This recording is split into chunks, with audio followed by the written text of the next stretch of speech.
We want to welcome all our viewers from across the globe. This is Tough Talking Thursday. My name is Dennis Jai. We are broadcasting from Atlanta, Georgia. In tonight's edition of Tough Talking Thursday on Focus on Liberia, we are going to be addressing a very important question. Are free and fair elections possible with everything that is going on?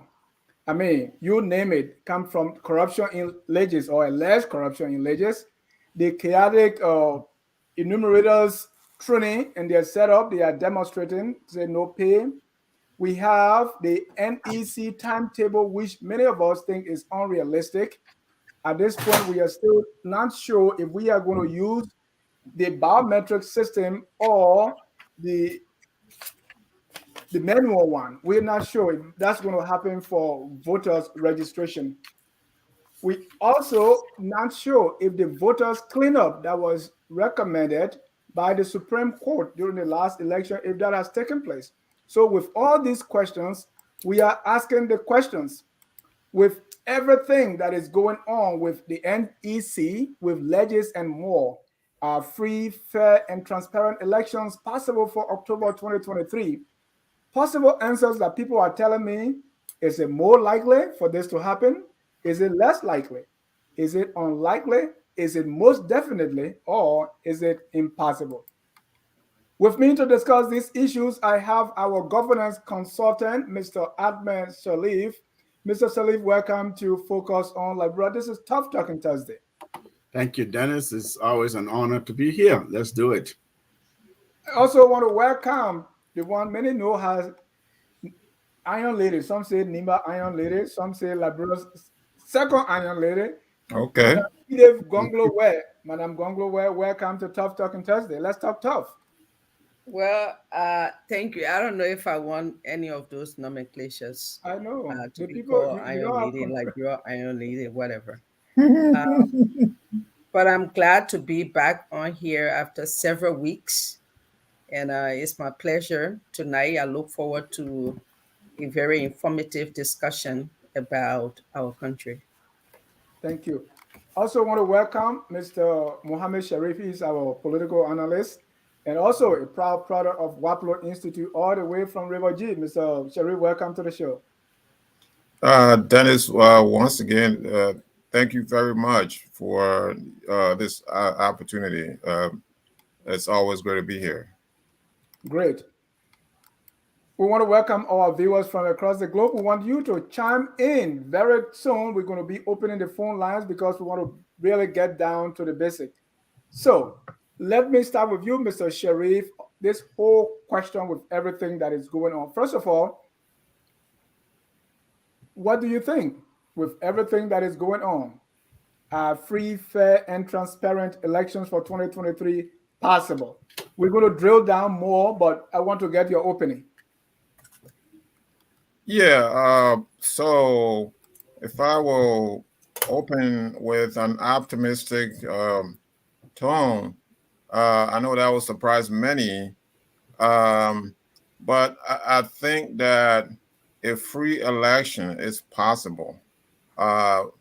Whether or not it will be fair is the question, because I think that in this environment, over the last several election cycles, free election has been possible.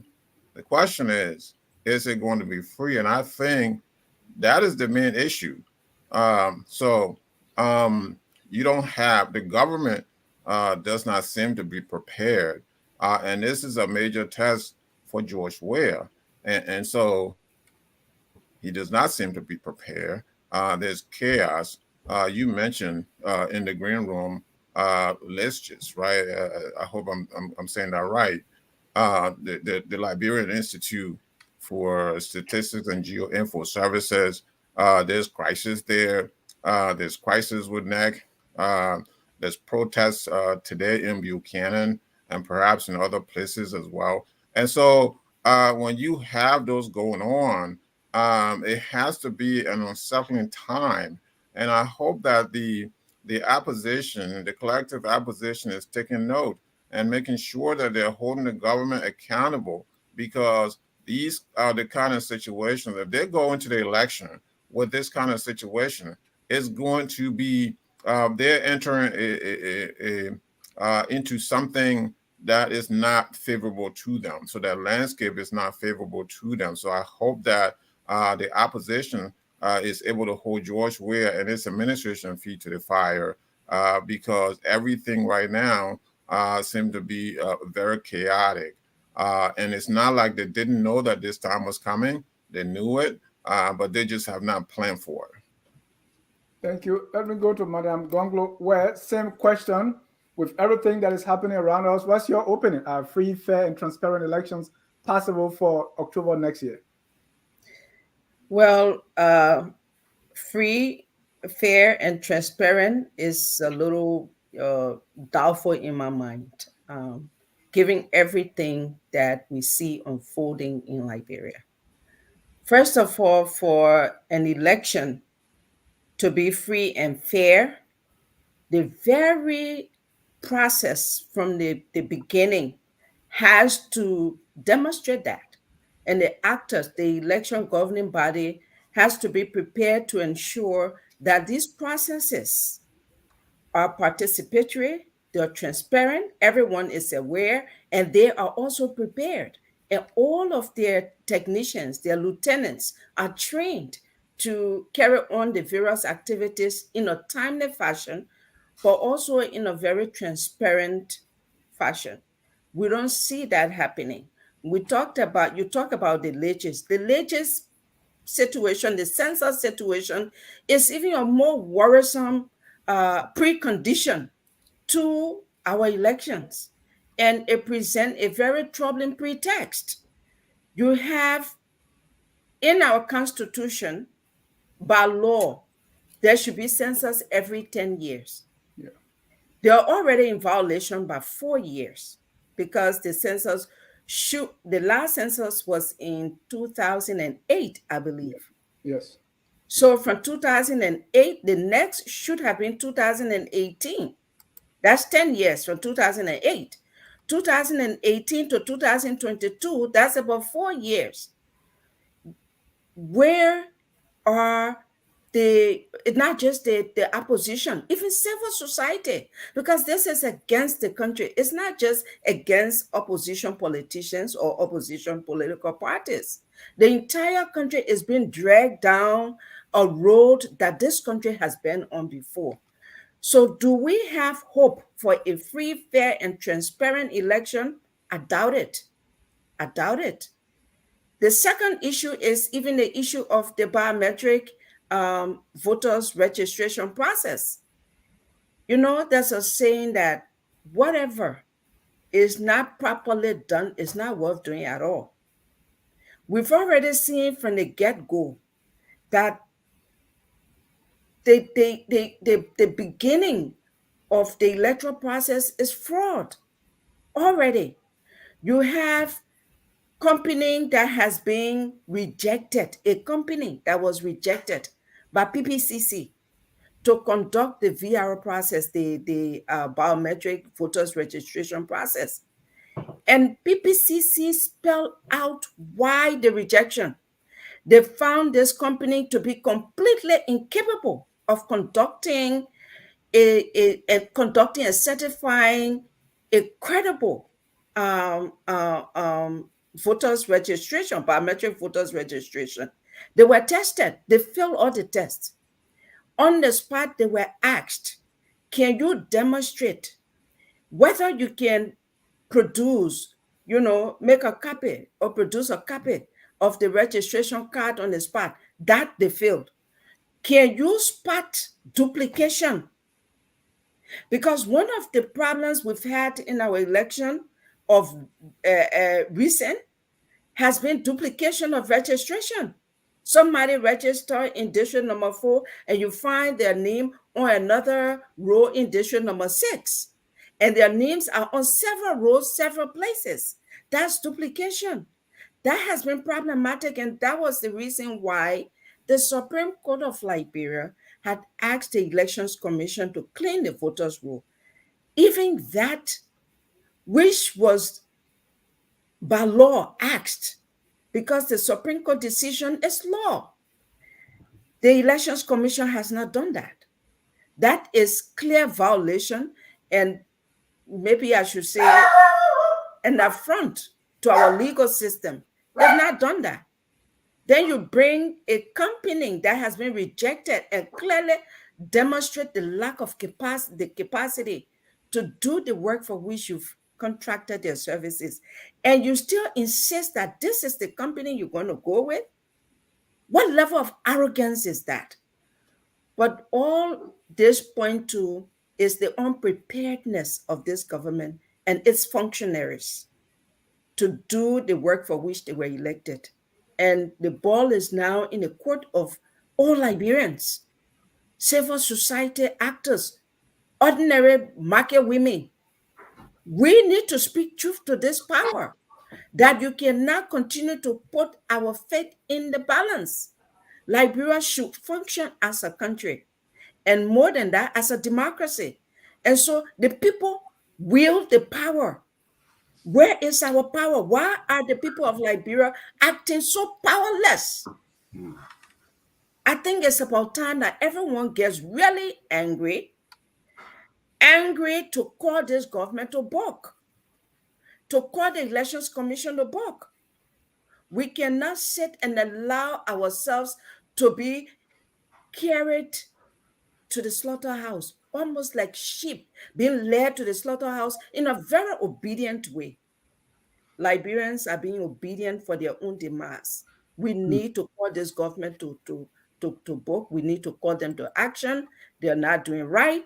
And the burden is on the government, but who stands to be victims are the people who are sitting supinely and watching for some sort of savior to come from somewhere and speak on their behalf. It's not going to happen. We must speak. Thank you. Let me go to Mr. Salif. Same question. Thank you, Dennis. You know, who can follow that? Edith, I think, has very succinctly and in fact, very comprehensively dealt with most of these issues. You know, a government has the responsibility to ensure regular elections by law. Whether that government, that incumbent administration is running for the president, is running for re-election or not, every government has the responsibility to the country, to the citizens, to ensure that free, fair elections and regular elections are held under our law under our laws in Liberia. So that's the big picture there. And in order for an election to be free, fair, and transparent, there are actually very specific markers and specific variables and requirements that can be checked off. Okay, so it's not just something out in the air that one can just dabble in. And one of those very important elements is what they call electoral management body. An electoral management body, in our case, the National Elections Commission. The electoral management body, not only does it have to be transparent, to be operating within the legal framework that governs the election, it also has to go away from the appearance of not being transparent. Even if they believe they're doing the right things, But if there's an appearance of intransparency, there's an appearance of violation, of flagrant violation of the law, then there's a problem, because election fragility and electoral violence in our region, we've seen have come from this perception of a process not being transparent, perception of cheating, perception of not following what the proper electoral procedures are supposed to be. And so whether it is ensuring that all political parties, all candidates or actors, would-be candidates have access to information, these procurement matters that, Edith was just talking about here, but the citizens themselves.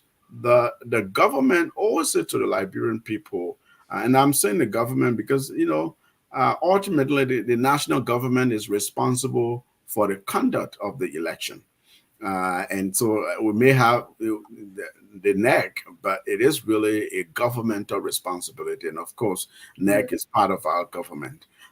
So the point is, there are, in order to answer this question, I guess maybe later on in the show, we can, talk about what are some of those variables, right? You have to have a very clear legal framework. You have to have an electoral management body, which we have. But within that electoral management body, the roles of officials on that body, the technical staff, the equipment, funding, voter rolls, verification, or even registration. All of these are different components that have to be open in the public to civil society, to the media, to the political parties, and to just the general public.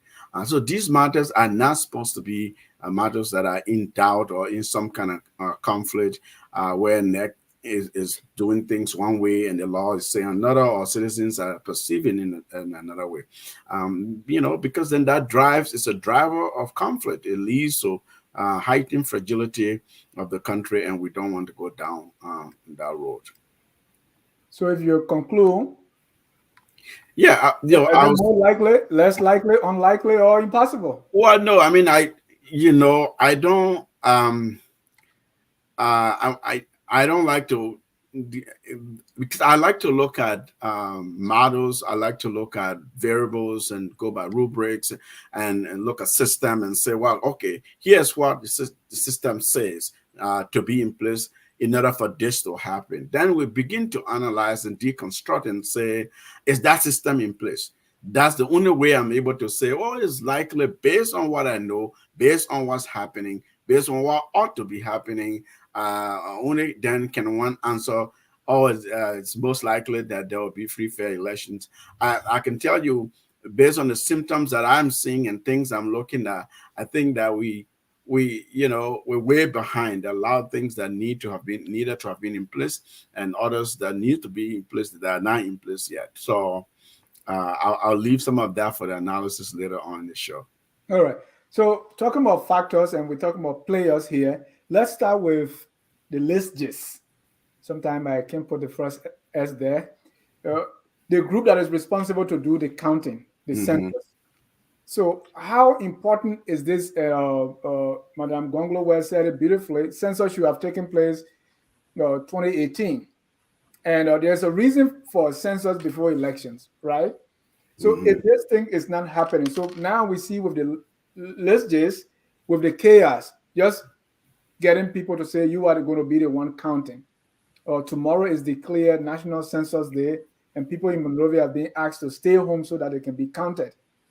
I mean, and census is started. So if we take if the census result or the result from the census supposed to have any impact on the election, if we are having the two at almost the same time, so let's look at LISGIS and see the issue of census and how they are proceeding, whether that's a component or that can be a recipe for free, fair, transparent election or not. Let me start with you, Madam Gonglo, just focusing on LISGIS alone, the census and everything in between.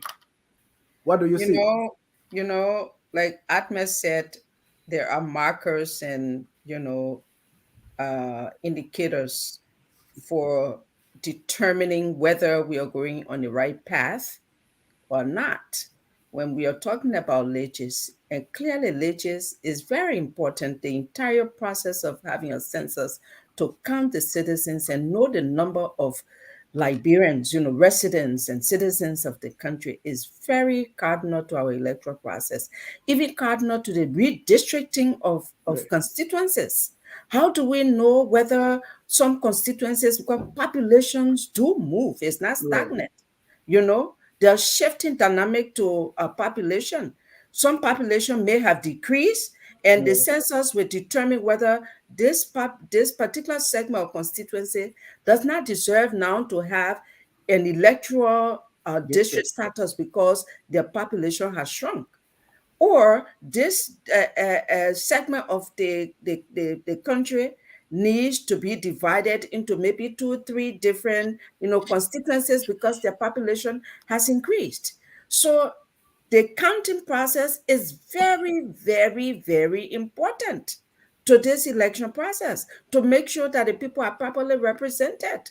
They are not underrepresented or overrepresented. So that's the first thing. That aspect of our election, which qualifies whether people are legitimately represented, is being undermined by how what's the word I want to use for them? I mean, just the sheer incompetence, for lack of better way to describe it. That incompetence and the lack of love for country, uh, poor management of the entire process is just so mind-boggling that you have people who have been gathered at various places in the country, young people, some of whom have gone through training Yeah. and not being paid for that time. And those who were trained were left out and then replaced by untrained people. That, for me, set the stage for why I say our electoral process is already showing troubling signs.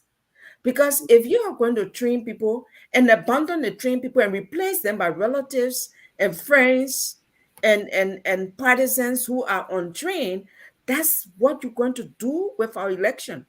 Yeah. Because LISGIS is also a part of the government, Right. just as the Elections Commission is. So Yeah. for me, the LISGIS process is very important, and we should actually, begin to not just make the noise, but be um, forceful. Right. Madam Gonglo, well, let me interject, right? It is common knowledge that elections rigging is not done on the day of elections, right? Of So course, these are some. of Do course you not. think these are calculated steps? Because not just the unpreparedness, there's also the issue of corruption, where a guy at finance ministry who is supposed to be a buddy of the finance minister is getting the money to be the PR for. So are these calculated? Because if you want to cheat, for instance, get your buddy to do the counting. So it is calculated, it is intentional. This is not an accident.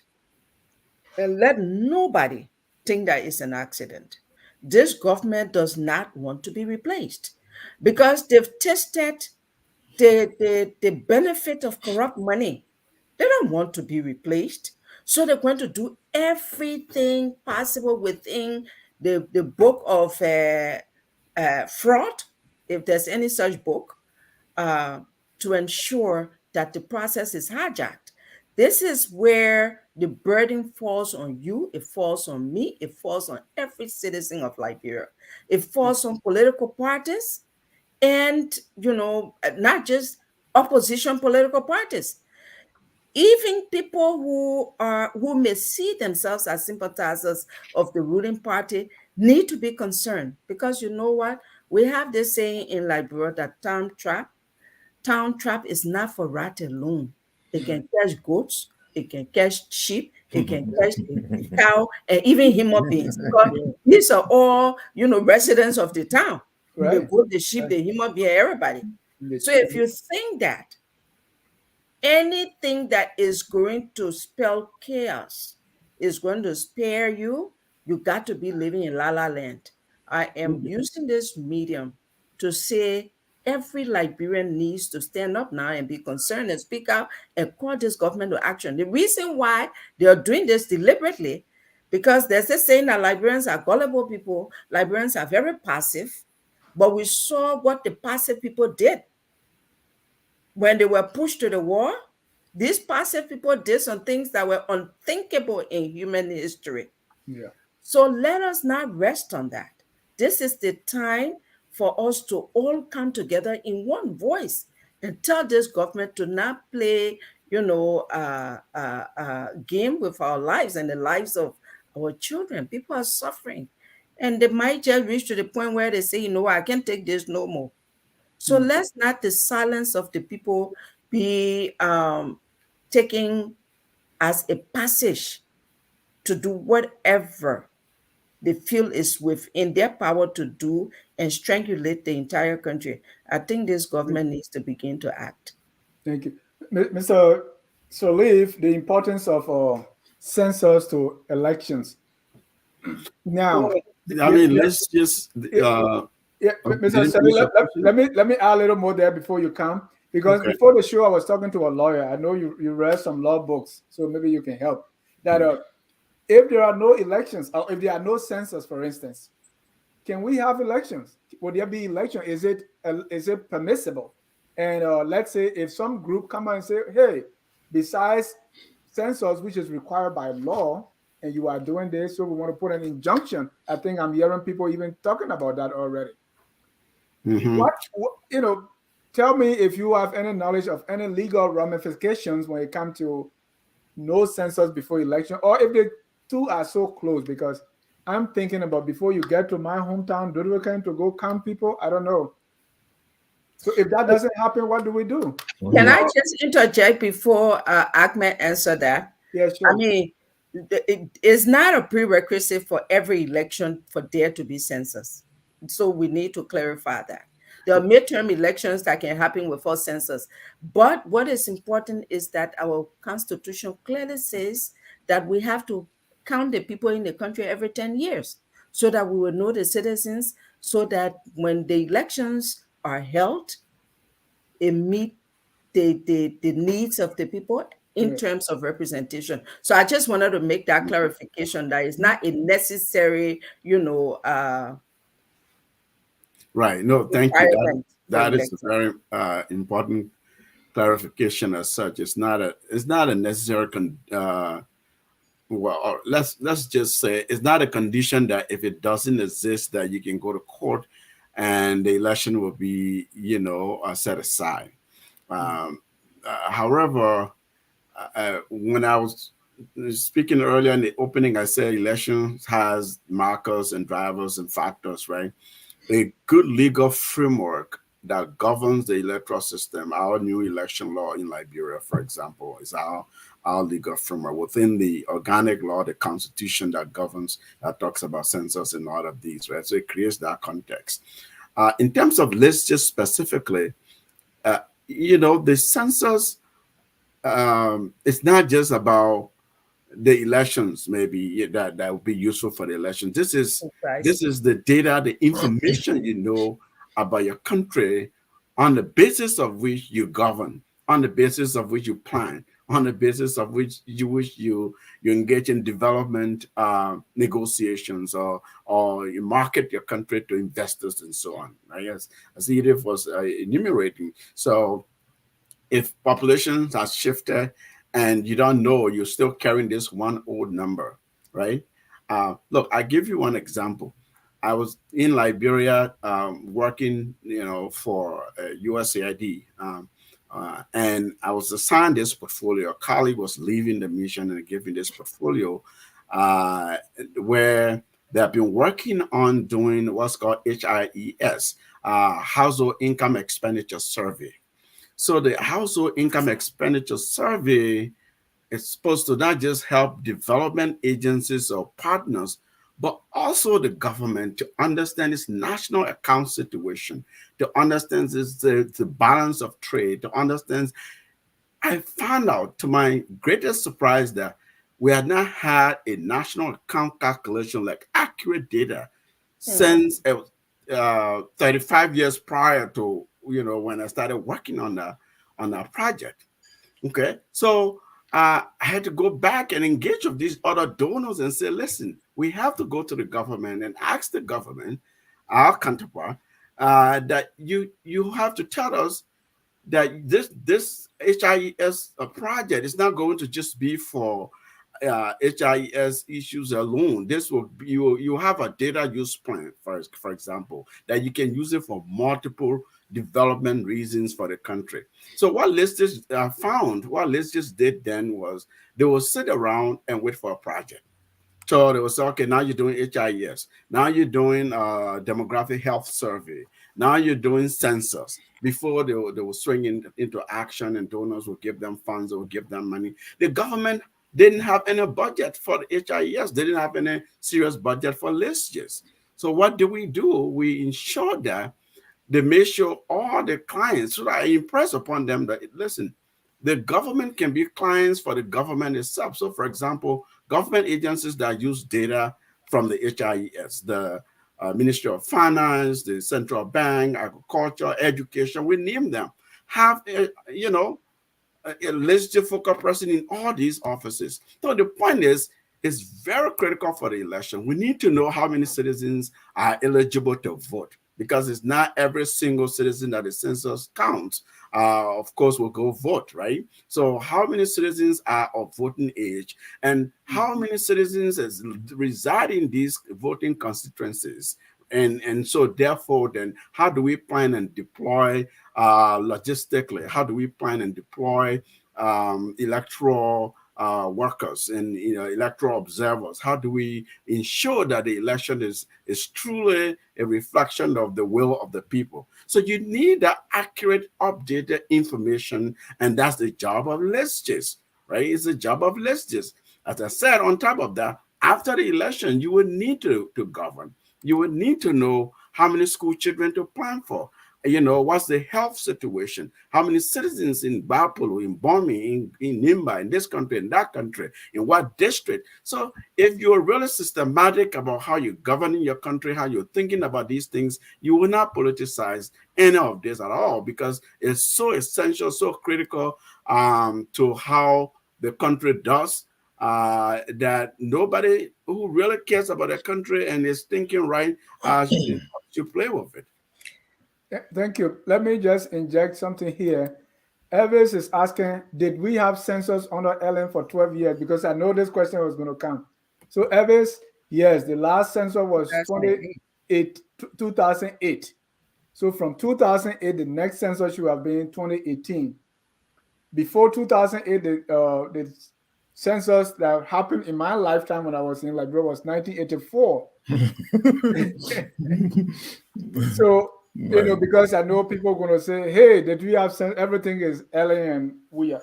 But we're talking about, yes, census is not a necessary prerequisite for election, but I can make the case and even sue, right? Because let's say Sino County now has 3 representatives.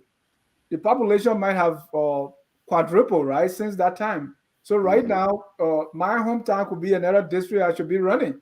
And you deny me that because you did not conduct a census so that I can run? I mean, I can make the case and hold the government accountable and sue if possible. Mohammed, yes, stay on LISGIS. There is also, I don't know what the new date is now, but the first date that was said was October 2024, 23, 24 to November 7.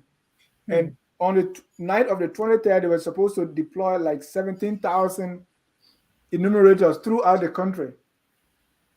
I mean, I'm looking at this number, I'm looking at this time frame, I'm like saying, okay, maybe they will tell me I left Liberia a long time. But from October 24 to November 7, you are deploying 17,000 enumerators throughout the country to count people in villages. Is this a joke, Mr. Sharif? Yeah, is this a joke? It's a rhetorical question, but it's an excellent question. I would take that as an excellent question. It is a joke because look at the logistics. When are you going to leave Monrovia, which is the centralized big city, the capital of the country where everything is at? People have to be materials have to be deployed to these rural areas in your town, Dennis. So that is not enough. And you look at the bad roads, right? So you look at all of that. You compound all of that with what's going on. So yes, it is absolutely it is a joke. One thing Edith mentioned, Edith stated that this is a deliberate on the part of the government. And look, if I agree with that, then I'm giving these guys a lot of credit. I cannot fully agree with that. I will partially agree with that, Edith, but I cannot. This has to come down to incompetence. These people don't know what they're doing. They don't know. I mean, So you elect George Weah. What was the Liberian people? What were they thinking when they elected George Weah president of Liberia? I mean, this is it. So now he's going to go to the World Cup, right? While the country is in crisis, Wow. while everywhere. This is one of the most important elections in Liberia, but the president is missing, is absent, and so um, it is not that it's deliberate. They can do that too because they hold the money, they have the funds, they hold they have the purse, so to speak. So they can do that too. But for right now, what is going on? You have to pin this down to incompetence. They do not know what they're doing. Look, the Supreme Court justice have to threaten to jail the finance minister before the finance minister, scared as he was, pay the court. So the court said, okay, now we're going to let you go. Don't do it again. Just keep paying us. Right. So Even if what you are don't pay you the doing? other people. That's problem Don't right pay the there. other people. I mean, Just I pay. have problem with that whole Okay, process. don't pay the other people. Just pay us because we need to That's do our job. you know. So what kind of country is this? What kind of wow. country is this? This country, right? What you are saying is the degeneration of the Liberian nation state, piece by piece, bit by bit. So you have NEC that can't put this thing together. You have LISGIS, that can't. So back in August, LISGIS put out an announcement that they were going to recruit 17,000 enumerators. This is August, right? So a few months later, 3 months later, they can't even pay them, right? This is part of the government. So we're not just going to say, well, LISGIS is doing this. Why is LISGIS? Why is the director doing this? Why is the head of NEC doing this? This is all tied to the government of George Weah. And Mr. George Sherry, Weah is the president. let me interject something because if the timetable is shifted right for census, it said they borrow some tablets from the Ghanaian government. So it's for a frame of time. So if you don't do that, they say they will take their tablets back. And so you need to pay some millions to get those tablets to count. Two, So Dennis, I will ask you: Are you joking? Or are you serious no, about this this? is serious. Wow. Also, there are those that are funding the elections because you have people that do the counting and everything. So there's a budget, right? So if you don't count them if you don't do the counting within a specified period of time now, so what happened is it means you can't have this number of employees. So we're not going to pay you all this money. So there's a lot of things going on if we miss a certain deadline. And already, I don't think the deadline is these deadlines are not reasonable. And look, and I will still maintain that we tend to compound free and fair election in Liberia. I think it's time for us to look at them independently. You can have a semblance of a free election, but the election may not be fair. So the main thing you want to have both. But the government can pretend that we allow the political parties, just allowing the political parties, which you're supposed to do, this is your constitutional responsibility, doesn't mean anything. Look at the 2020, what was that, the 2019 or 2020 by-election that Brownie Samuka overwhelmingly won in Lofa County. You can argue that it was free. Was it fair? Was the outcome of the process fair? Look at what they did. So these guys, they can allow everybody to compete. They can allow me to compete. They can allow everyone to compete. But will the process be fair? I think that is the main issue. And Edith is correct. The country should be outraged. Everybody should be outraged. People shouldn't be sitting there and thinking that this is just the work of the opposition, that the opposition should come out and say something or do something. It is the Liberian people who have to do something about this. Because when you talk about, so for example, you asked several questions around enumeration. And, enumeration has a lot of implications for the Liberian nation state. I mean, the allocation or reallocation of resources will depend on, who do we have in the country? Where are you going to build the next schools? Of course, they're not building schools because, Comrade Gonglo was on here who told you that they have not built schools since when? Since 19 something, for the last 40 years. He said there hasn't been a high school built in Liberia. Public I mean, public high school. a public high school.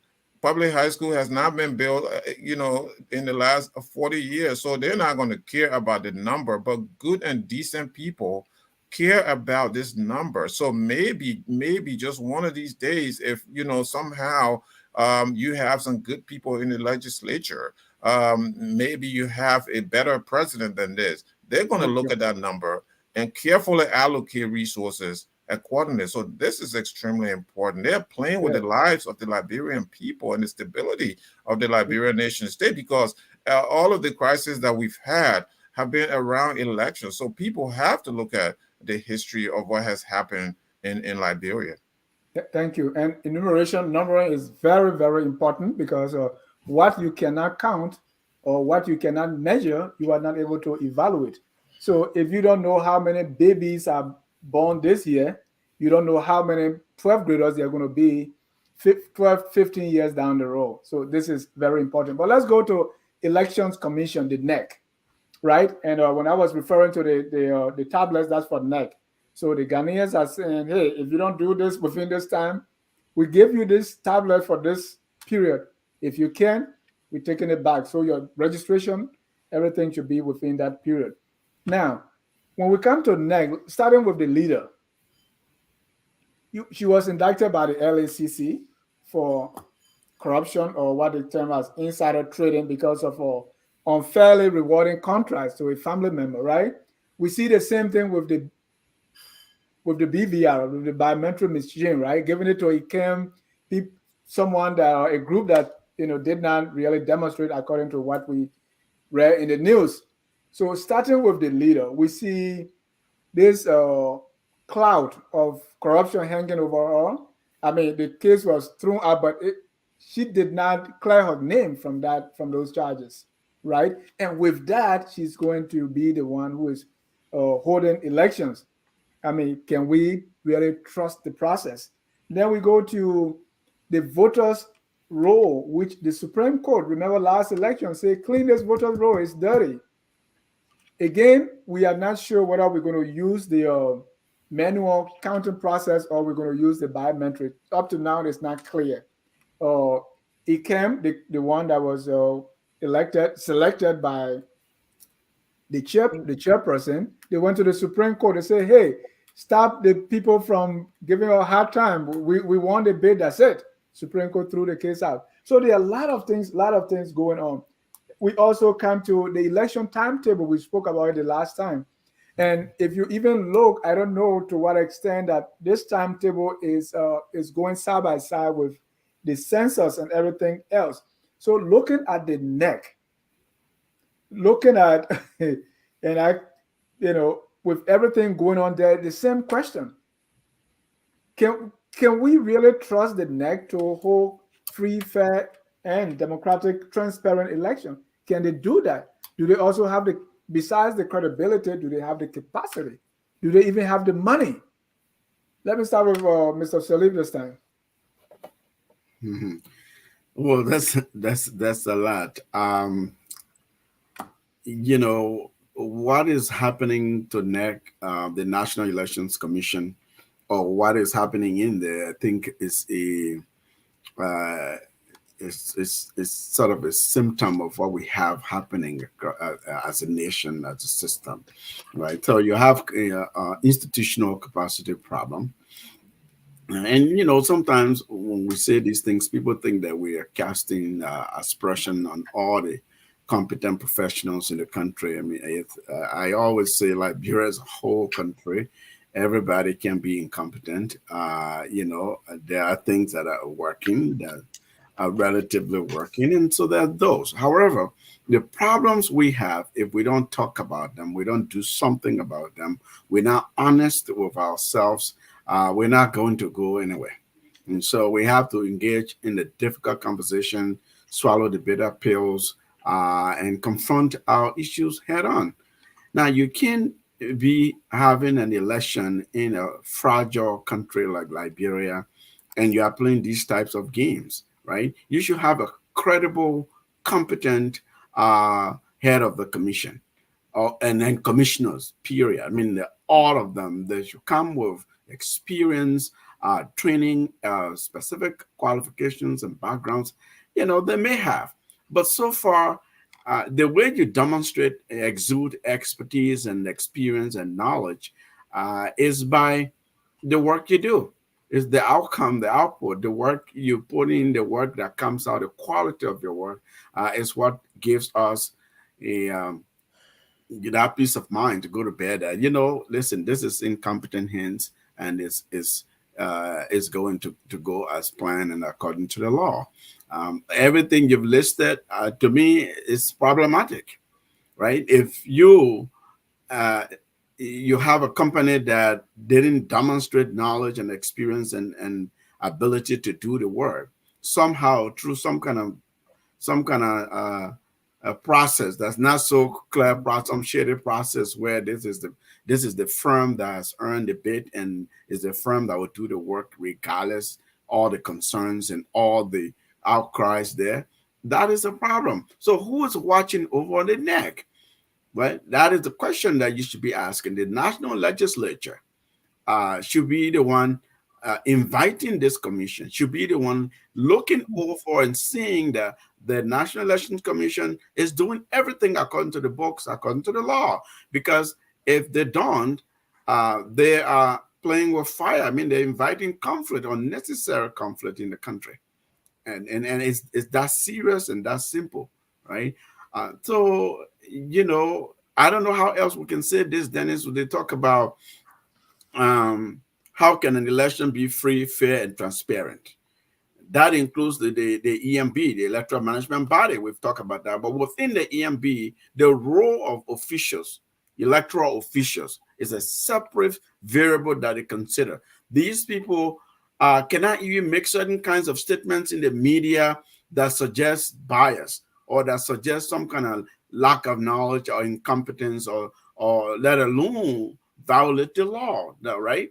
And so if these court cases and somebody hasn't cleared their name and they're trading inside, awarding contracts to their relatives and their friends just so they can get kickbacks or the money goes to them, they are probably actually own these firms, these companies, and have large shares in them. We're not ready here to move the country forward. I mean, let's be true and honest to ourselves and with ourselves. How can we be doing all of these after having come from where we've come from, right?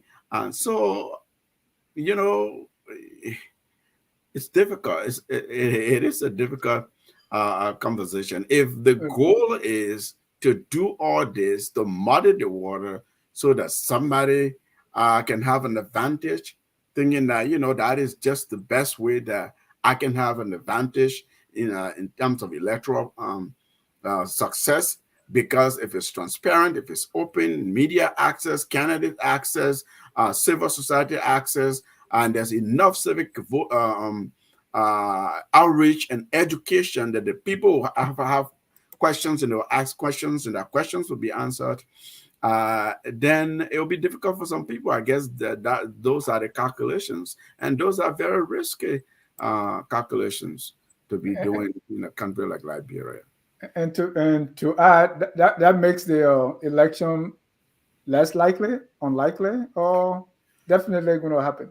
You know, if you don't, so what are our options? If you don't have the elections, and then you came up with some kind of excuse and said, well, we didn't do the census, or the census didn't happen properly. No, let's stop and think. Let's go for a moment back to LISGIS, right? Even here in the US, in organized countries where they're conducting census, they educate for a whole year. Yeah. They will send census sort of like they will do a national dry run. They will say, here's how the census form will look like. This is the information. Please answer the, and they will recruit and educate. Still, they don't meet the threshold that they had set out to be. What about our context, our situation? The people are having bad, terrible economic situation, such a difficult economic times for folks that focusing on bread and butter issues. How do I survive? How do I take care of my family? How do I, send my children to school? What do I have to do when there's a health crisis and so forth and so on?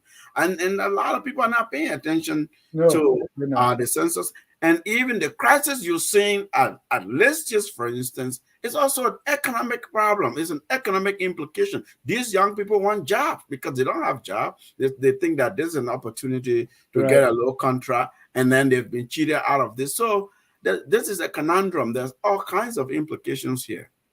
Thank you, Mr. Sharif. Let's look at NEC. Same question. With what we see in NEC, free, fair, and transparent elections possible for October next year. Unmute yourself, please. And we went over some of those problems. Yeah, what I still maintain is there is still going to be a semblance of a fair election, but it's a free, and that is where people should pay attention. We all should pay attention. It looks like it's not going to be free.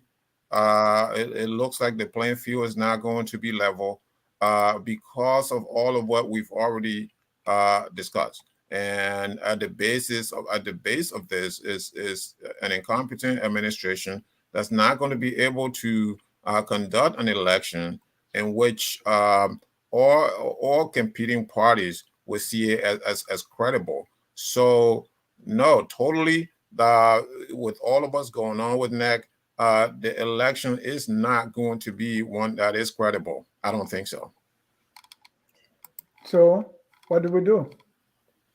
Well, what do we do is you begin to talk about it like we're talking now. I wish that many other platforms and more broadly, the Liberian population was doing something about it. So when you see people protest about, different things, this is something that, calls for some level of protest, if not mass protests across the country, because the very survivor of the peace that the country enjoy now will hang in the balance if there's no credible election. Again, I reiterate the fact that, and this is a fact, some of our troubles have been around elections, maybe not all of it, but a good part of our troubles, of our headaches have been around elections. So if this government knows anything about history, which I don't think they do. I mean, they don't have the curiosity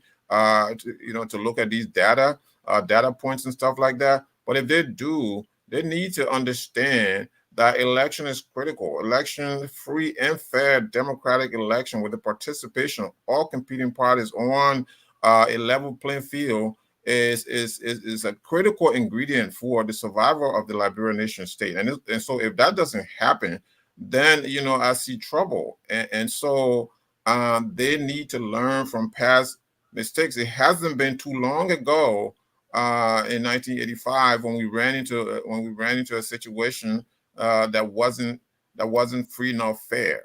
And so the government needs to learn from previous experience.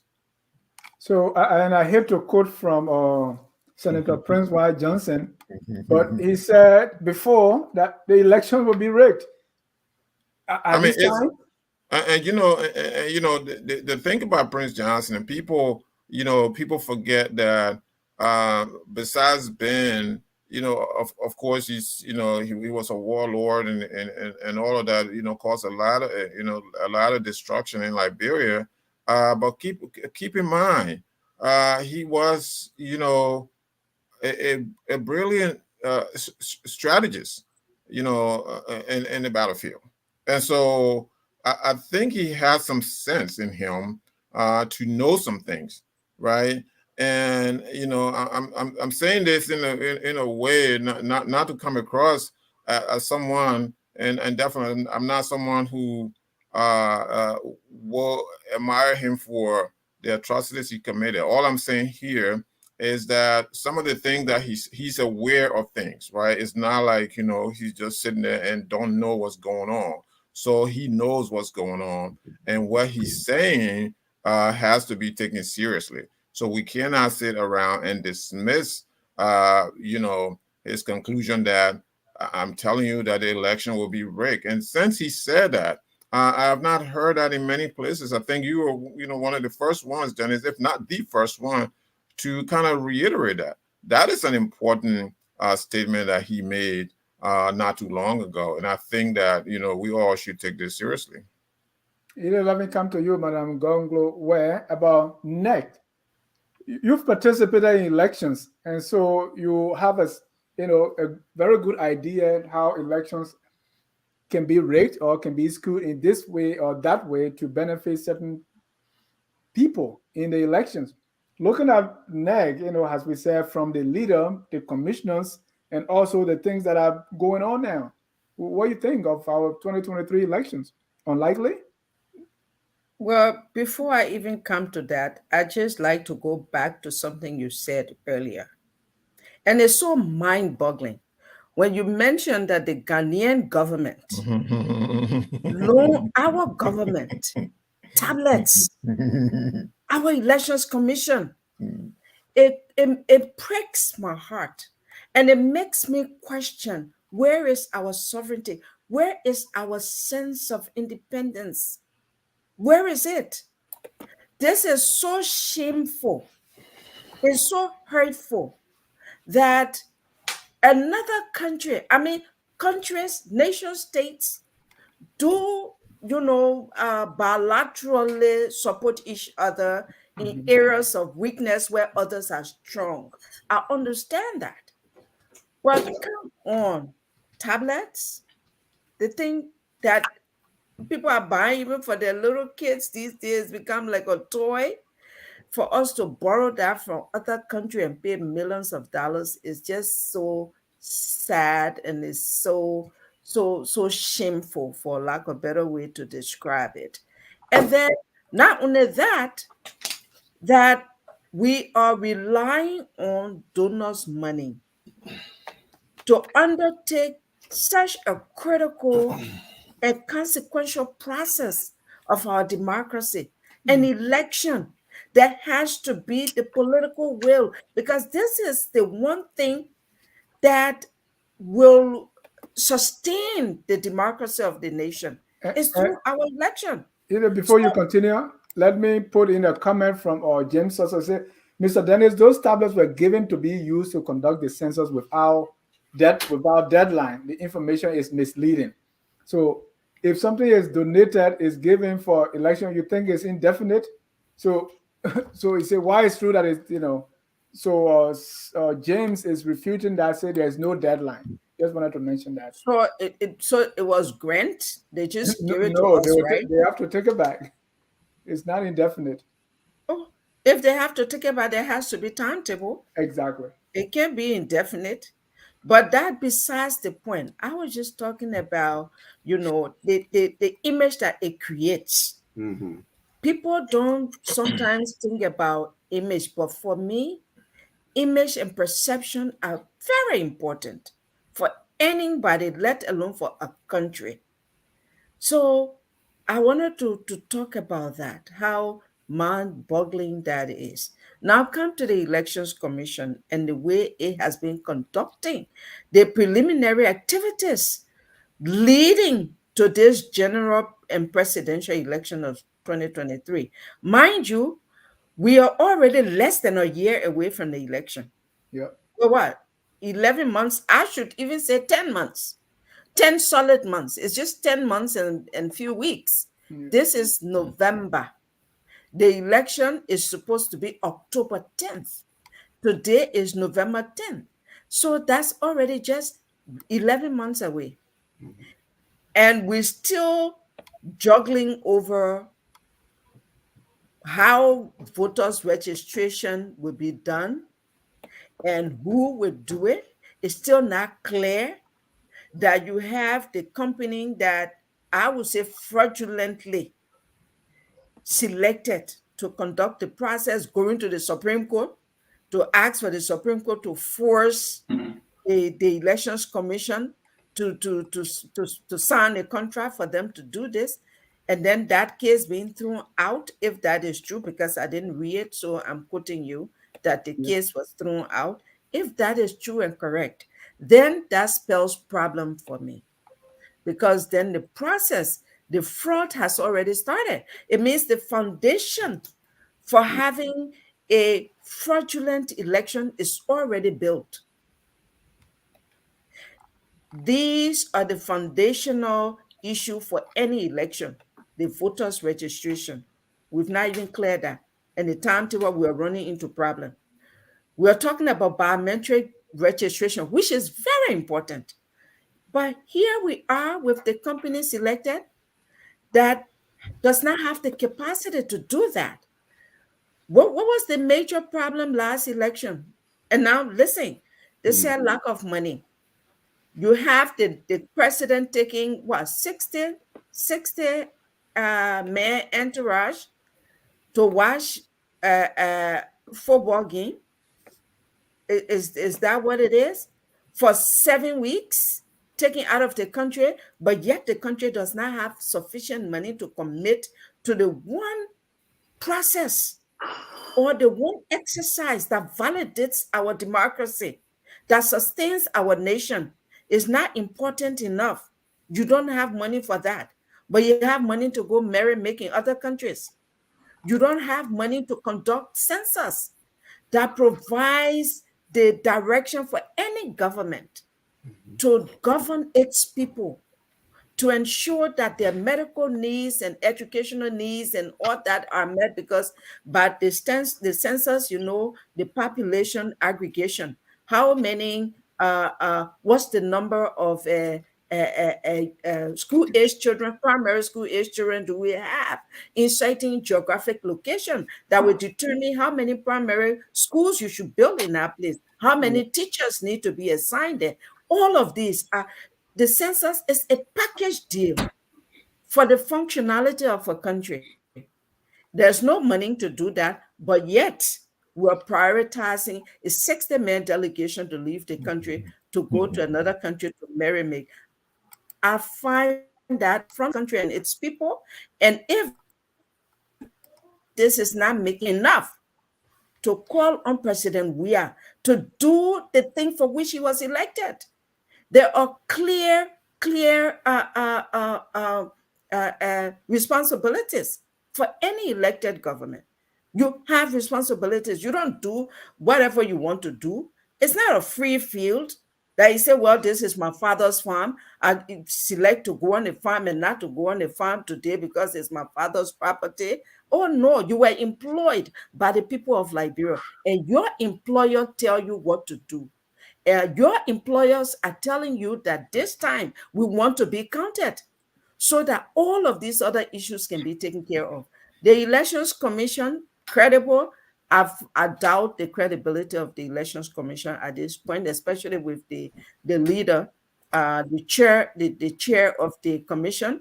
But the last couple of incidences, that has brought her into public glare, and now there's so many unanswered questions, to even tap that with the recent decision after the PPCC had rejected. I'm not saying the PPCC is an angel.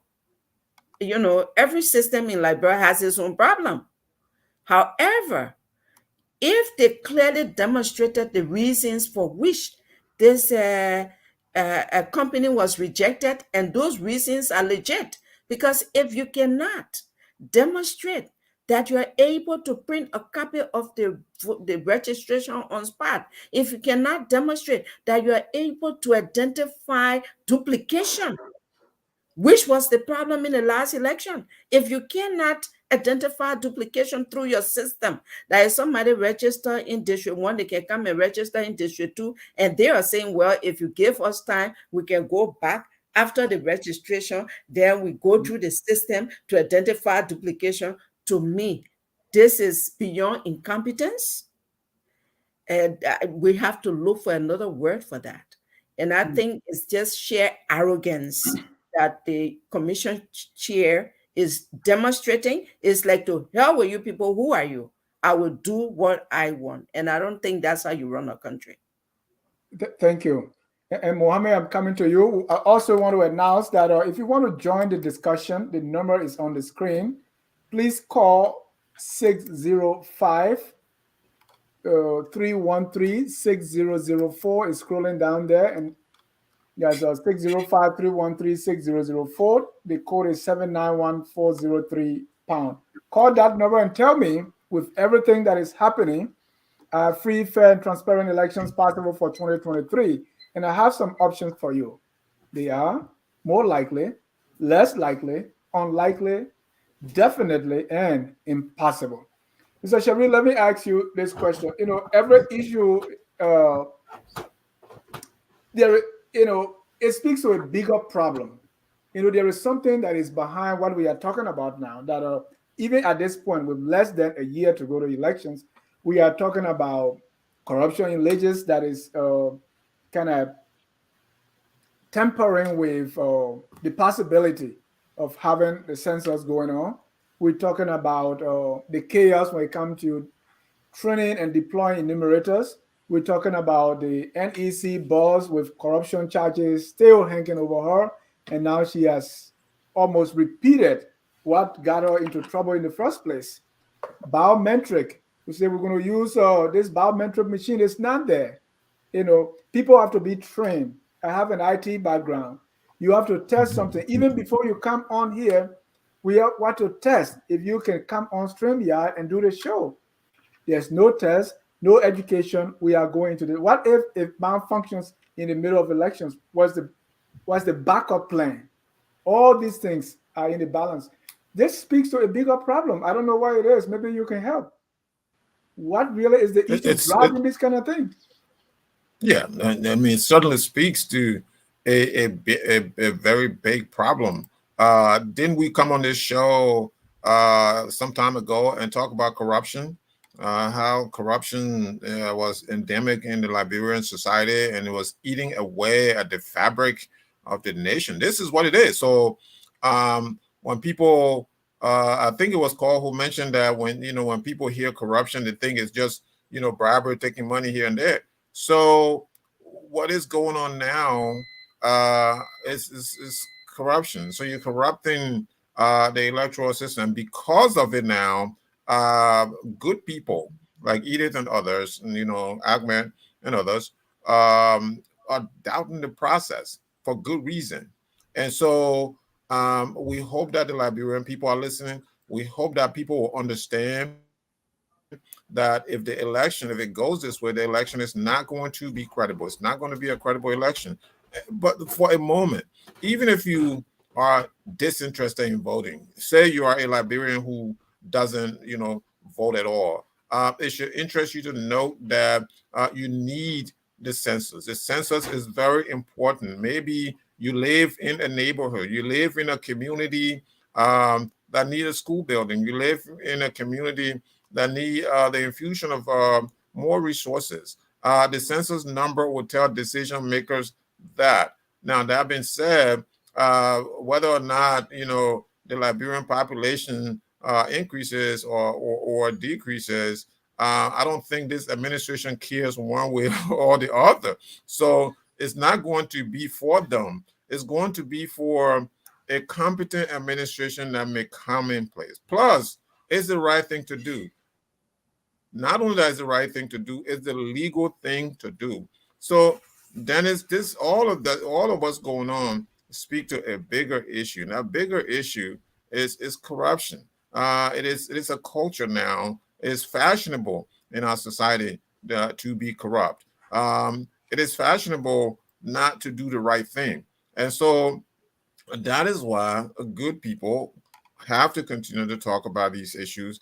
Good people always have to fight to make sure that the right thing is done. But this is a really, really, really troubling issue in our society.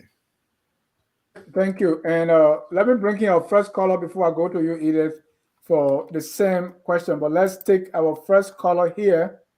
And caller is Thomas Kane. Thomas, go ahead. You are live. Thank you, Dennis. And hi, everyone. Hi, everyone. Having a discussion. I just wanted to ask a clarifying question before I make my point. Were your panelists making a point that the census data wasn't necessary for the conduct of the elections? No, necessary but not required, sir. No, I was trying to clarify that it is not necessarily a requirement for every election. Like we have midterm election, we didn't have to have census then to have the midterm election. So I just wanted to make that point. I'm not saying it's not necessary. So that's why I wanted to clarify, because the Constitution in Article 80E states that immediately following a national census and before the next election, reapportion the constituencies in accordance with the new election population. So while I agree with you that it is not necessary for every election, in the case of the 2023 election, it would be a constitutional requirement. Right? I agree with you. A constitutional requirement. That was the same case with 2011, because we had conducted the census in 2008. It was a constitutional requirement to reapportion, so NEC had to do it. But then it was close to the election, they weren't agreeing on a threshold. I remember vividly, it was Zanzan Kawa that marched onto the legislature and told them that you should use the census data for other development planning, but don't use it for election because it was leading us into a constitutional crisis. And so the agreement, the resolution was that they would set it aside, but they did not set it aside 100% because they added seats to the populated counties. So I agree with you on that point, but for 2023, it will be a requirement. The other thing I wanted to add, I mean, you all discussed the issue of using census data for resource distribution. And there's one thing we all have to pay attention to. In 2018, the government passed the Local Government Act that will now allow counties to be able to do their own budget, to do their own planning, to deliver their own services. And in 2022, the government passed a revenue sharing law that will share resources, especially tax resources, between the central government and local government. And if you go to that revenue sharing formula that is in the law, it has 5 parameters that will be used for revenue sharing. One is population. Population has a weight of 40%. You have poverty level, 30%. You have land area, 15%. Development indicators, 10%, and fiscal efficiency, 5%. So that means after this census, when we start to do revenue sharing, population will be very, very key. So I would think that all of the stakeholders in the counties, in River G, in Maryland, and other places, need to pay key attention to this census, because in the end, what resources they get out of revenue sharing will be determined by this population. So I think this is why, as you are all saying, it is good for this census to be conducted well, because it has a lot of implication on other things moving forward. Thank you all for the discussion. I will keep following. Thank you. Let me take one more caller. Thank you for that clarification and the constitutional provision that you just read. There's no disagreement here. Yeah. Let me go to our next caller, William Jala, I see. Hi, thank you for having me on. Thank you for taking my call. Thank you. I just wanted to contribute to the discussion, the topic on the discussion. Okay, sir. Will election be credible? My answer is a resounding no. The reasons are that elections are not rigged on the day of elections. Elections are rigged through the processes leading to elections. We have a government that is reneging on its constitutional responsibility of conducting election, census. We know that even though some of your panelists are saying that the conduct of the census is not a necessary tool to election, but we need that. We need to know the total number of the country's population as we move toward the election. The government is reneging on making good on its promise to make sure that the census is conducted. But you have a president who takes with him an entourage of 60 plus more persons at the expense of the country. I mean, the country is in trouble. Liberia is in trouble. And one would think that the opposition will be, that's something that the opposition will be very, very strong about. But the opposition is not even strong on some of these things that this guy is doing. This guy continues to take the country for granted, to take the Liberian people for granted. Because the Liberian people are now holding him accountable. And so this guy will do whatever he wants to do because he's not being held accountable. Yeah. Thank you. We are heading for trouble. Because of these lapses that are going on, the government inability to conduct census, and with this compromised election commission, I would definitely say that there can be no credible election result. Thank you, William. In 2023. Thank you. Thank you. Let me go to you now, Edith, for, again, I was asking Mohammed, I mean, what really responsible for these things and what can we do? You say Edith or Mohammed? No, you, Madam Gonglowe.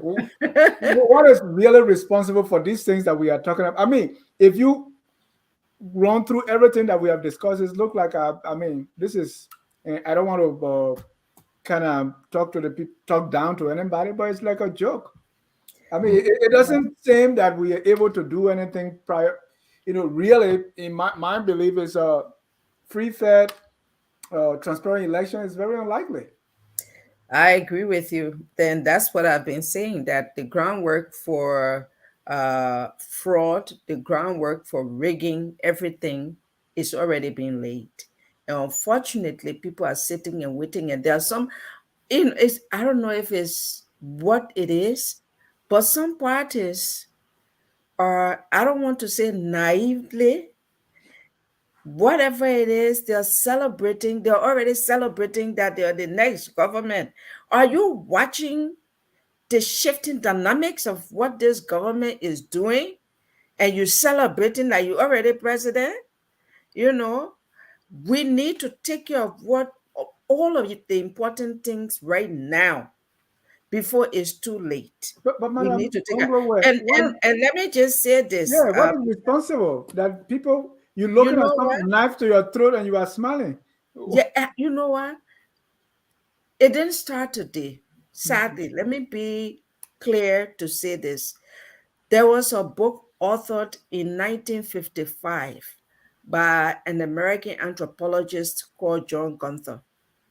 And that book is called Inside Africa. He studied, the cultures, the government, and the governance of the entire Africa from country to country. When he got to Liberia after Guinea, the chapter on Liberia, John Gunther opened that chapter by saying in parentheses, this is a sick country. Maybe one day it will heal, maybe not. And this is 1955, before all of us on this platform tonight, I believe before our parents even thought of conceiving us. 1955. That was the description of Liberia. So I'm just saying this to say that what we are seeing today is a progression of something that started way back and people didn't pay attention to it. Today is reached a crisis level where Liberians have now internalized and accepted incompetence, to be the way of life. It no longer bothers people because there is no reference. Sadly, Liberians don't have a reference point. There's nothing we can point to and say, this is what it ought to be, because we've never known that. Even the government of President Tolbert, that we all, today we praise now, because when we look in history and look in the mirror, it was comparatively the best. It still had problems and people overlooked them. So what is responsible today for what we see happening?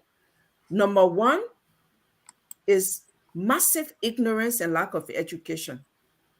And I like to quote Tobert, which most times Councillor Gonglo, my brother, likes to do, and fairly so. He was able to identify Liberia's problem and sum it into three basic problem. That Liberia had one, its problem was disease, uh, ignorance, and illiteracy. But he said of all three, the worst of it was ignorance. And we're seeing that today. This is ignorance par excellence that we see being displayed at the state level, from the top to the least. And like Councillor Gonglo likes to say, if the president don't steal, the ministers will not steal, right? Because leaders are meant to lead, and you lead by example. So we see today the level of ignorance and the level of lack of competence, and then, of course, lackluster, don't care, nonchalant behavior, whether you like it, you don't like it, that daring attitude. It starts from the top, and every lieutenant in the middle and at the bottom are carrying out what they see be exemplified by their leaders. That's what's responsible. Ignorance, illiteracy, or lack of education, because it's also lack of education. I always like these great men and their quotes. Albert Einstein said that education is not just the learning of facts. So Bo, yeah, it's not just the learning of facts, but the training of the mind to think. A Liberian's mind trained to think critically and come up with solutions that can solve our problems. So this is where our lack of education comes in. We have PhDs that you listen to their analysis on our problems in Liberia, and you will scratch your head, even though your head is not itching. So that's our problem, and that's how I see it, and that's what's responsible. Thank you. Dennis, real quick. I want to take one more question or caller, Okay. but go ahead. Yeah, let me take one more caller here. Okay. Because that's Aliu Kamara. Mr. Kamara. Yes, sir. Yes, sir. Hi, Dennis, and the panelists. A very good show. Dennis, this has been my frustration over the years with Africa in general. To answer your question, first of all, it is very unlikely that you will have any free, fair, transparent election in Liberia, not 2023, and maybe not even beyond. And just look at the symptoms. Right now, as we speak, right within the Elections Commission, there's argument about who to contract for the biometric. The commissioner herself, the commissioner general, handpicked a company. And immediately she left the country, her deputy put sanction on the company that she handpicked. So as we stand, that whole thing is in the vacuum. There's no company handling that issue. The president, as smart and intelligent as he is, through his wisdom, knowing that the 17,000 enumerators they talk about have not been assigned to any district, no county, no interior, no villages, they're nowhere around, anywhere in the rural areas. He decided to declare Friday National Census Day. They're a bright guy. So today, in Liberia, there's a lot of demonstrations and stuff going on. However, the national government, including the finance minister, insists that everything is all right in the country, and there will be a very, very nice tabulation of Liberians around Liberia. And this is why I say, maybe I'm wrong when I say Black people are not smart. Maybe I'm wrong. But from everything we're looking at, this is a very smart business. And then he sent a letter back and said that before he left the country, he counted everybody. So I guess he was sending a list of the people he counted to the bureau. What? These are things that frustrate us. When do we do something on our own? When? You have a finance minister who has no vision. He has no innovation. all of his agendas are based upon the IMF and the World Bank. Somebody sit down in Zurich and tell you that your country, your GDP is growing, whereby your people are getting impoverished on a daily basis. When you tell somebody down looking there and say, "Oh, the country, the GDP is growing, our tax generation is growing," you just piss the people off because the other thing you're talking about not speaking the same. So I don't know to answer your question, and to be very frank, it is very frustrating. But to say that there will be a positive or possible free, fair, and transparent elections in Liberia, I don't want. But again, my sister, I don't want to agree with her when she's trying to shift the blame of what's happening to someone in the opposition. There are just things about George Weah that only the voters, the electors, can handle. George Weah has no regard for anyone. He does not listen to anyone. He surrounds himself with a bunch of people who do not take advice from anyone. And therefore, there's no need to waste your time. Okay, George Weah has the National Elections Commission. George Weah has the Chief Justice of the Republic of Liberia. George Weah has the legislators. Whatever he wants to passes. He can walk in the streets all day unless he's willing to go through any circumstances. It's a waste of time. So we just have to let the voters make their decision in 2023 October. It's up to them. Well, the decision that we make will not be counted. You just said that. Yeah, you said there will be the free, fair, transparent election is unlikely, so the voters may not be able to do that. So why we should wait for Mr. Salif, and we want to, Mr. Salif, same question about what's responsible, and I want to add, what can we do about this, man? Yeah, on my social media pages, particularly Facebook, every day I like to just brain tease and raise some kind of critical question and leave it with people who are experts to think about it, to give us an answer. So today I posted a simple statement that said, reduce your foreign trade deficit. And it's generated quite a buzz. Some really smart Liberians have come there and they've talked about, our problems, what we should be doing, what we shouldn't be doing. Why are we where we are? I mean, really, it's sometimes it's so frustrating that it becomes difficult to even analyze our problem, to be honest with you, Janice. Because here's a country where you've suffered prior to this active civil war that happened with the militarization of the young people and various warring factions and destruction of the basic infrastructure that we had that barely could, go beyond the limits of the urban areas. We destroyed those, and then damage the psyche of the people. I mean, a lot of people, no Liberian can tell you that the war happened, didn't bother me, didn't matter to my family. No family, no single. I've not met any Liberian who had said that what happened with the military coup and then what we like to call civil war. There was nothing civil but war that didn't matter to them, right? And this country hasn't come to terms with these various episodes of conflicts.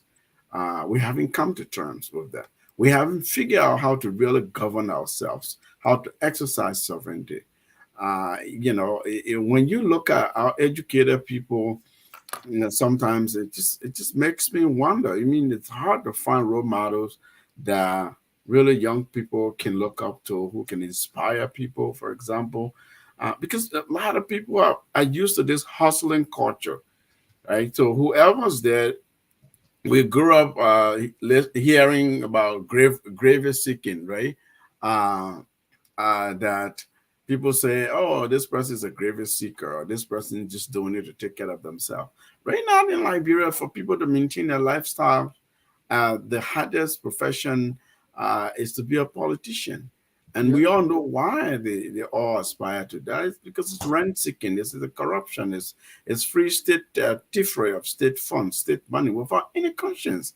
And so it's really unconscionable when we see people who are trusted, entrusted with responsibilities, state responsibilities, and they themselves do know that what they're doing is illegal, is wrong, is immoral, and they do it anyway. They impoverish their own people, and they see the poverty around them, and they're comfortable leaving that poverty, going to another person's country, having a good time, going to hospital, enjoying themselves, and then come right back and stay at the top of the pile amongst very abjectly poor people. All these things we're talking about, look, there's no country that's perfect, right? We're here in the US. They just had an election, midterm election on Tuesday. They're still counting. You know that some of them will go to a roundup. Some are denying even that the election that happened brought President Biden to office was legit or not. Yeah, so there are things that happen in other countries, but the difference is that those countries have tried and built institutions, including the legal system, the constitutional system that they follow and respect. We don't have that. We mimic. We have this system of government that we're mimicking, and that we don't practice it. So when you ask me how do we get out of that, it's a difficult Yeah. it's a difficult conversation, Dennis. A lot of people you talk to, they go the economic model route and say this is development. We have to do this to take off. You invest in certain sectors. Somebody today on my Facebook my page said capital formation, capital formation. Well, what they're talking about, these big macroeconomic things that they talk about. Oh, here's the model where you grow this sector, you invest in this sector that has the potential for export, and then so how do you balance how do you do your trade balances, right? Basically, to be able to be a competitive country that can have reserves, that can grow your foreign reserves, not on the basis of borrowing money, really. And we have things we could cultivate, but we're not. The point is, look, every day I talk about institutionalism, the lack thereof on this platform. That's where I'm going with this. We have buildings, we pass legislation, we name institutions, and we put people there, but those aren't institutions. Because what is an institution if you don't practice, you don't respect the system that governs it, so that you deliver for the people? You see, public service is about in service to others, not to yourself.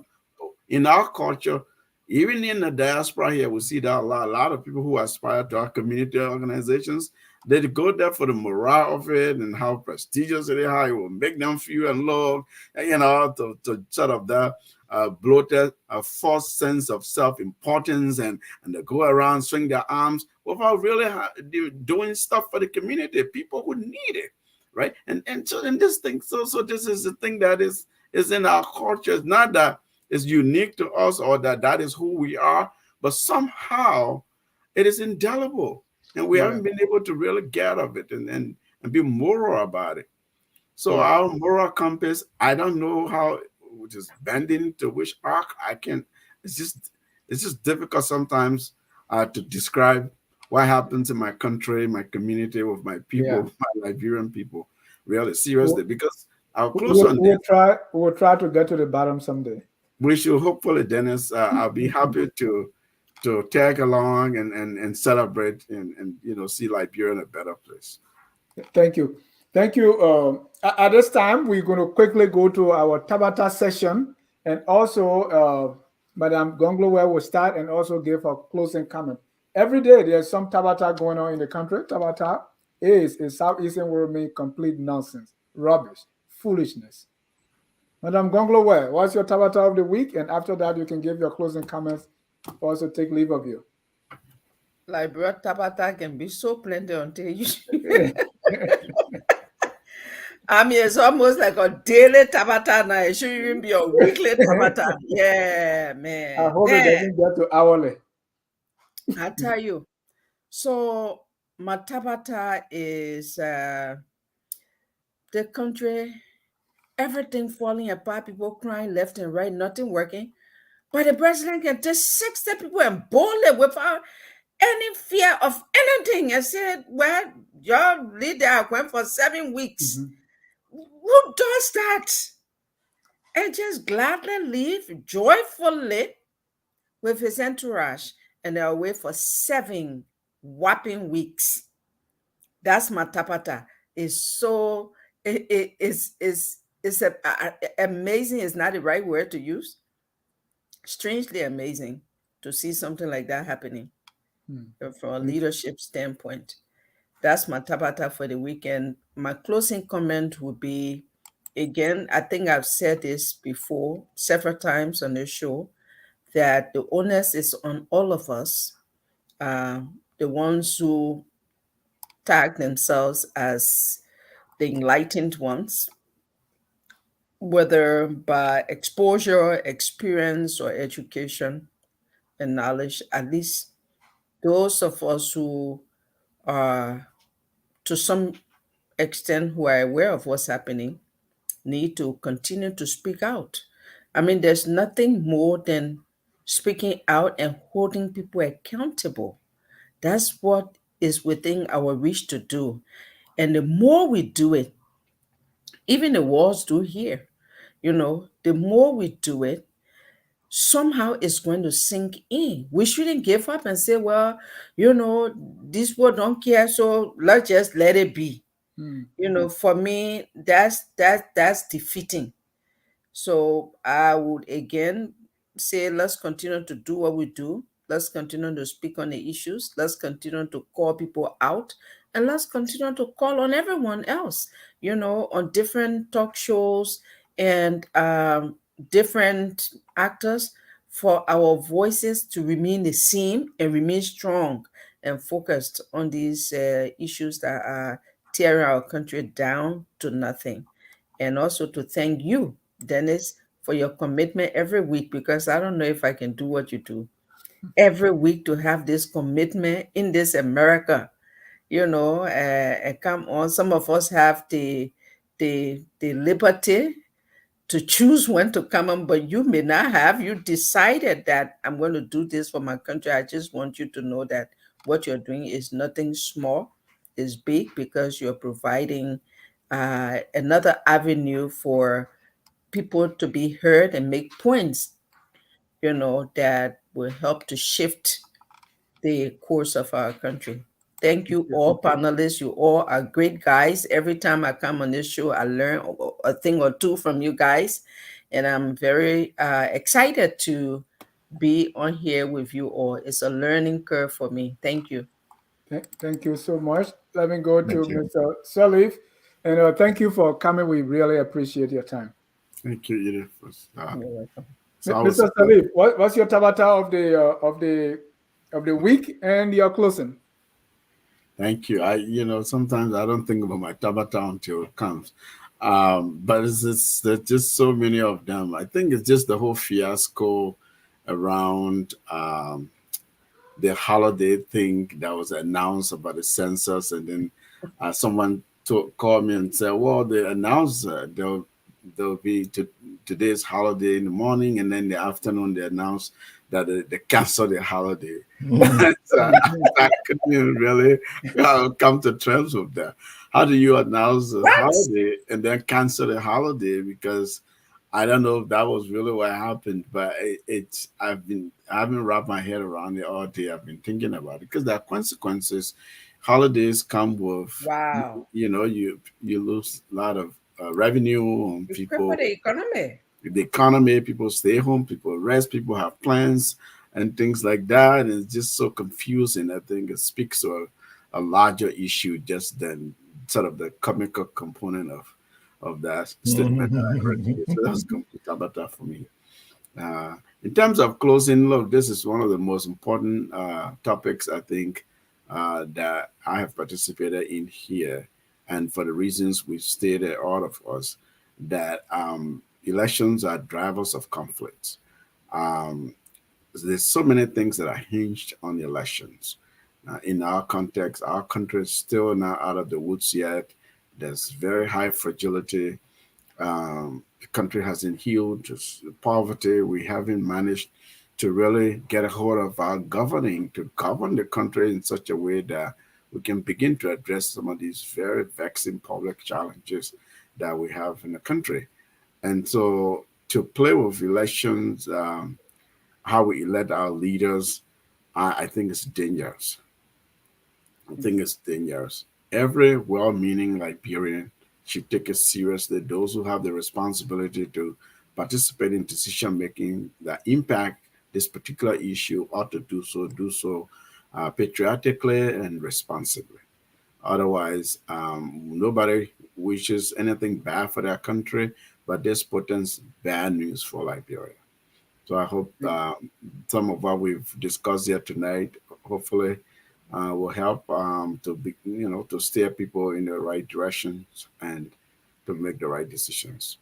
Thank you. Thank you. And in furtherance of the discussion we hold here on Focus on Liberia, tomorrow, Saturday night, we're going to have a debate. Joseph Numa Boakai versus Josh Weah. We have a Weah empathizer, he calls himself. Dr. Kimambala will be going against a Boakai supporter, George Preston Lobo. We're going to be looking at their accomplishments in public service. We'll look at their better leadership for 2023 and who's going to win based on those records. You don't want to miss it. I'm going to be here to conduct, moderate this very important conversation. Mr. Sharif, before I come to you, let me go to some people who have their Tabata too they want to share here. Theo Na, my Tabata is how the legislative branch can make 10,000 to 30 months, but nurses, teachers, and police officers can make $200 US monthly. William Jala, my Tabata is the finance minister appearing on Spoon Network yesterday to tell the Liberian people he didn't know how much he approved for president's trip, even though he signed on the release. Yes, he said that. Houston Brooks, my Tabata of the week is everyone losing their mind that we are left Liberia for 7 weeks with all that the country is going through. But the default president of Liberia, the American ambassador, has never left the country. Liberia is in good hands until Weah comes back. Mr. Sherry, what's your Tabata of the week? The government just celebrated, they patted themselves on the back for, passing the MCC scorecard. I could go with that. But I want to go with someone very interesting, who's a fellow alumni, Edith, of us, of ours. And the name is Jefferson Kweji. So he was a speaker at that event. And I wrote this down. I thought I was mishearing some things, so I wrote it down. Fire one. Right,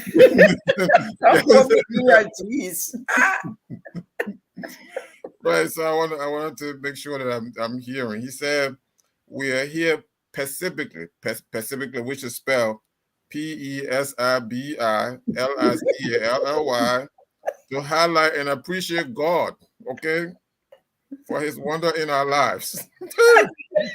Specifically, Mr. Mayor, you're too dumb. It's not specifically. Specifically. Send me some money so I can teach you some English.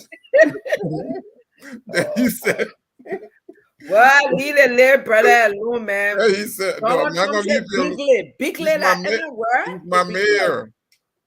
He's my mayor. Then he said, too often, we're quick to be ashamed. Every one of us here, we all have our pitfalls. Too often. It's not too often. That word is often. The T is silent. Last he said, he called Samuel toward the destinated child. I guess he meant designated. He said destinated. I don't know where he got that word from, destinated. Did LU teach you that, Mr. Mayor? No, LU? That fellow. Thank you. My Tabata of the week is I continue to hear this, even though I'm not an economist, but does the country or does this government have any economic plan or policy that they're going by? Because every time I hear about getting money is what the IMF is going to give us, what the World Bank is going to give, or what some kind of international group is going to give us. Okay, when you talk about the president's trip, they say, well, it depends on what the president going to bring back. Take, for instance, when he went to Qatar, because of that, the hospital in Bapulu is built. So is the economic agenda of this country based on begging, asking for handouts? To me, that's the biggest tabata of the week. I mean, let me hear you tell me we're going to do X, Y, Z to bring in money. But all the time it's about who's going to give us what. That is very sad. Well, I want to thank all of you for coming. Keep it here, ladies and gentlemen, on Focus on Liberia, where we educate, we elevate, and promote all things Liberia. We want to also thank our viewers for always being here to give us the support. Until then, we're going to end with our song that says, we are all Liberians. Whether you believe the country is in the right direction, whether you believe census or a democratic, free, fair election, very likely, unlikely, whatever you believe, we are all Liberians. Let us do our utmost best to make our country the glorious land of liberty. Have a good night and God bless you. We are